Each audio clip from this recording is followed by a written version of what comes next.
E aí pessoal, tudo beleza com vocês? Aqui é o João do Megamed e hoje eu vou falar um pouco sobre o desenvolvimento humano, a embriologia. Eu sei que é muito difícil seguir cada passo, entender cada sequência do desenvolvimento embrionário, mas hoje aqui eu vou com vocês passo por passo na primeira e na segunda semana do desenvolvimento para vocês conseguirem entender cada estrutura, cada formação. Então agora eu vou sair da frente da lousa por um tempo, para vocês conseguirem tirar um print. Não se assustem com a lousa, eu vou explicar para vocês tudo que está nessa lousa hoje.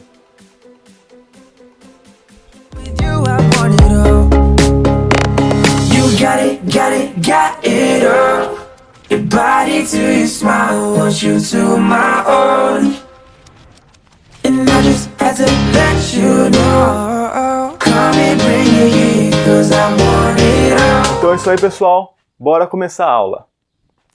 Para começar, temos aqui o zigoto. Após a fecundação, você tem a formação do zigoto.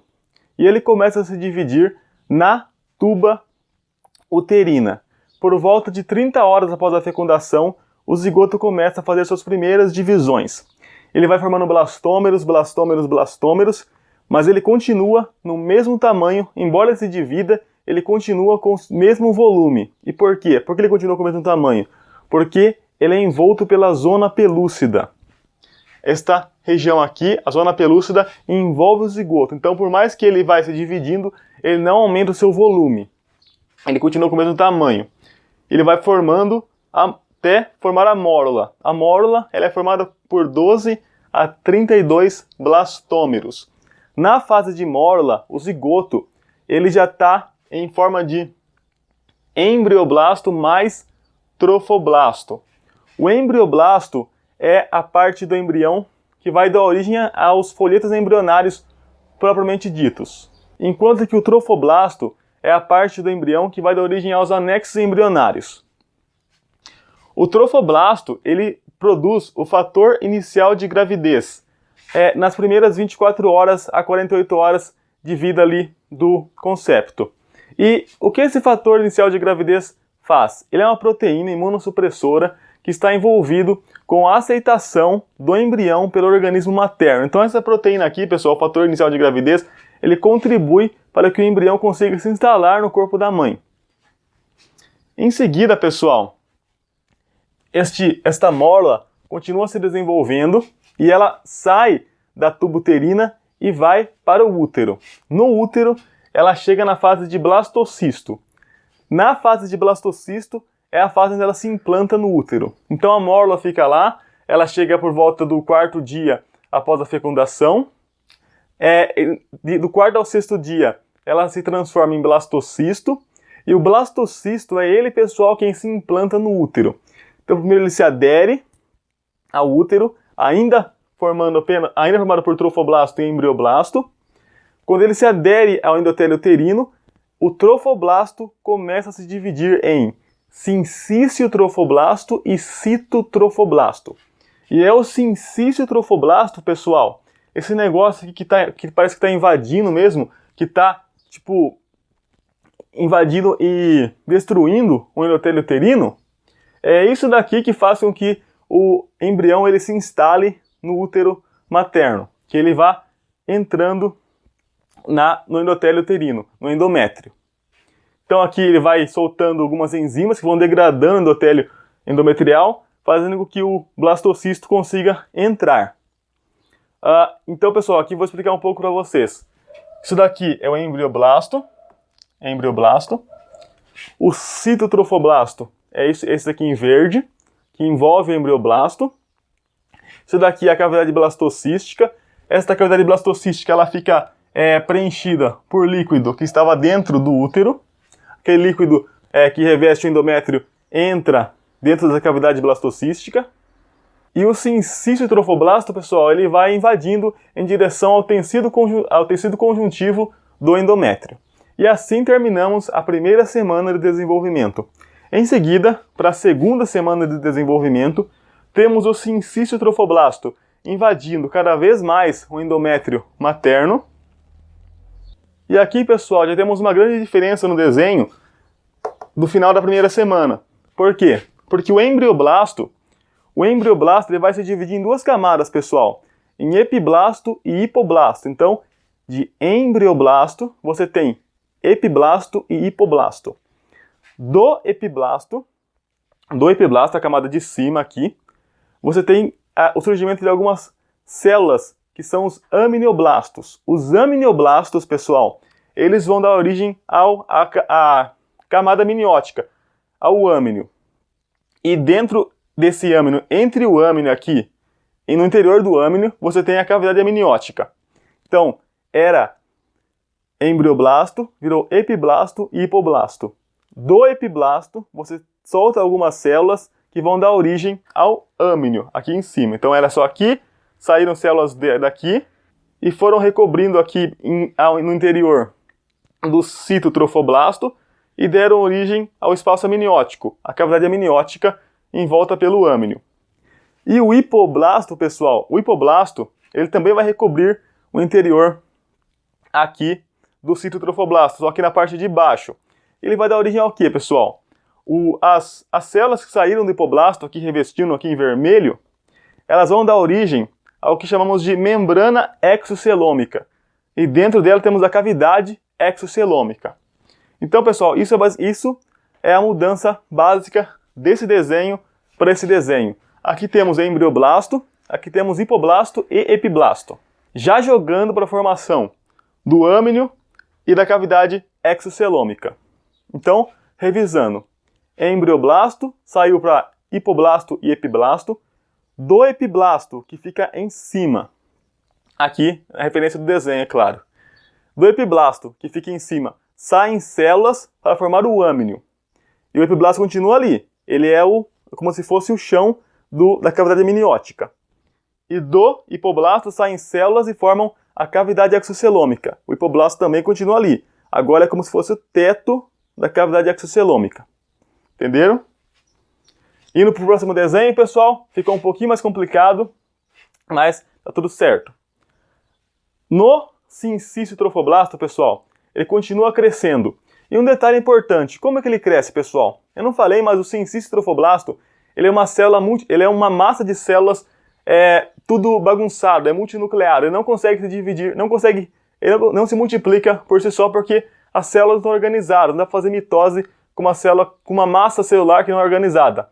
Então como é que ele cresce, pessoal? De onde vem massa? De onde vem célula para ele? As células do sincício trofoblasto, pessoal, vêm do citotrofoblasto. Então o citotrofoblasto daqui em verdinho, isso aqui em verde, pá, tá verde, tudo citotrofoblasto. É dele que vem a mitose, é dele que vem a proliferação celular de células que migram para o sincício trofoblasto, pessoal. Então, do citotrofoblasto saem células que fazem o sincício trofoblasto crescer. Então é disso daí que sai, pessoal. Do cito, célula, para fazer o sincício trofoblasto, sai disso para isso e para isso, cada vez mais invadindo. E ao longo do tempo, pessoal, vão surgindo algumas lacunas nesse sincício trofoblasto. Essas lacunas, pessoal, são preenchidas por sangue materno. É desse sangue aqui que estão vindo nutrientes. Os nutrientes para o embrião nessa fase da vida vêm de dois caminhos. Ou pelas células que o sincício trofoblasto está degradando, essas células provêm nutrientes que o sincício absorve, ou também esse sangue materno aqui que entra nas lacunas do sincício trofoblasto, pessoal. E aqui temos algumas outras mudanças nesse desenho, desse para esse. Quais mudanças são essas? Temos aqui, pessoal, as células da membrana exocelômica que proveram, aqui fica melhor, que proveram da membrana exocelômica, aqui ó, essas células aqui em vermelho, elas vão dar origem a um tecido. Esse tecido é o mesoderma extraembrionário. Esse negócio aqui tudo riscadinho aqui, pessoal, é o mesoderma extraembrionário. Então aqui temos a formação do mesoderma extraembrionário a partir da membrana exocelômica. Beleza?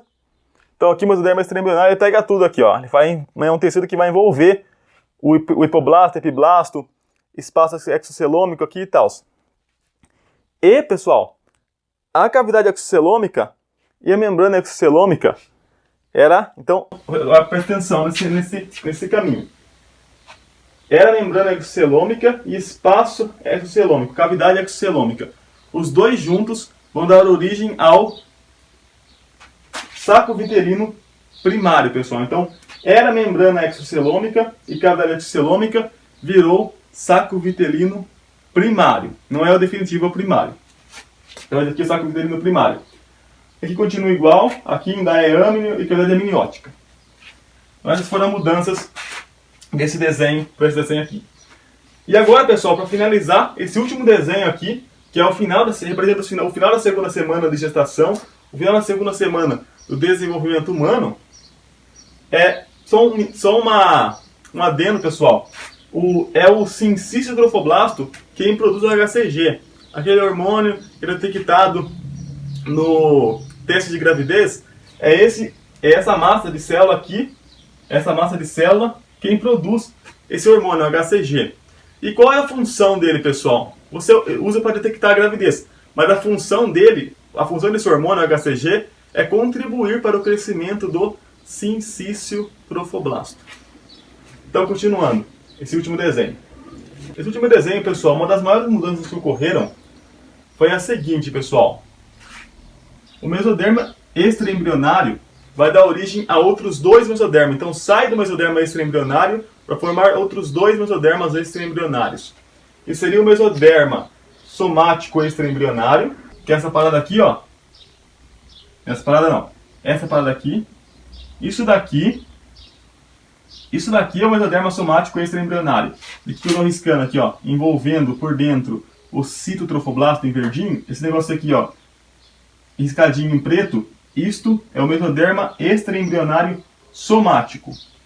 E o outro mesoderma extraembrionário que vai surgir é o mesoderma esplâncnico extraembrionário. Esse daqui envolvendo só o saco vitelino, que agora é saco vitelino secundário. Então, a partir do momento que você tem o mesoderma esplâncnico extraembrionário envolvendo o saco vitelino, já é saco vitelino secundário. É o saco vitelino definitivo. O saco vitelino não tem vitela, no caso dos humanos. Aqui continua sendo o âmnio. Aqui, como eu disse, o epiblasto e o hipoblasto continuam desde que surgiram, eles não somem. Epiblasto e hipoblasto são os que vão dar origem ao embrião em si. É aqui que vai acontecer tudo, pessoal. O que vai acontecer? Aqui são anexos e tal, para nutrição e outras coisas. Mas é aqui, essas duas camadas aqui, em pretinho e em vermelhinho, é aqui que vai surgir o embrião, pessoal. Aqui que é o foco das nossas próximas aulas. Outras mudanças. Aqui temos as vilosidades coriônicas primárias, as quais são projeções do citotrofoblasto. As vilosidades coriônicas primárias, pessoal, são a primeira formação que vai dar origem no futuro às velocidades coriônicas da placenta. Outras mudanças aqui, pessoal, seria a formação do córeo. O córeo ele é formado pela junção de três tecidos. Do mesoderma somático extraembrionário, do citotrofoblasto, em verdinho, e do sincício trofoblasto, que é essa massa aqui, pessoal. Então, e para finalizar também, um detalhe aqui, vocês perceberam aqui eu desenhei ele entrando no endométrio, pá, tem esse buraco aqui, e no final não tem mais buraco. Então quando ele entra, quando o embrião, ou concepto aqui nessa fase, ele adentra o endométrio uterino, ele se fecha. Depois que o embrião entra, ele se fecha, ele se regenera. Primeiro forma um coágulo e depois ele se regenera, pessoal. Então, é basicamente isso que acontece na primeira e segunda semana de desenvolvimento. Então, eu espero que esse vídeo tenha ficado claro, pessoal. Espero que você tenha entendido um pouco mais sobre o desenvolvimento desde zigoto até blastocisto. Então, nesse vídeo, pessoal, paramos em blastocisto. Na segunda semana de desenvolvimento, ao final, o embrião para na fase de blastocisto. Beleza? Então é isso. Qualquer dúvida, podem deixar nos comentários. Nós vamos fazer mais vídeos sobre embriologia, falando das próximas semanas de desenvolvimento. Não se esqueçam de curtir o canal. É muito importante que vocês se inscrevam no canal também, pessoal, para dar aquela força pra gente. É isso aí, valeu e até mais!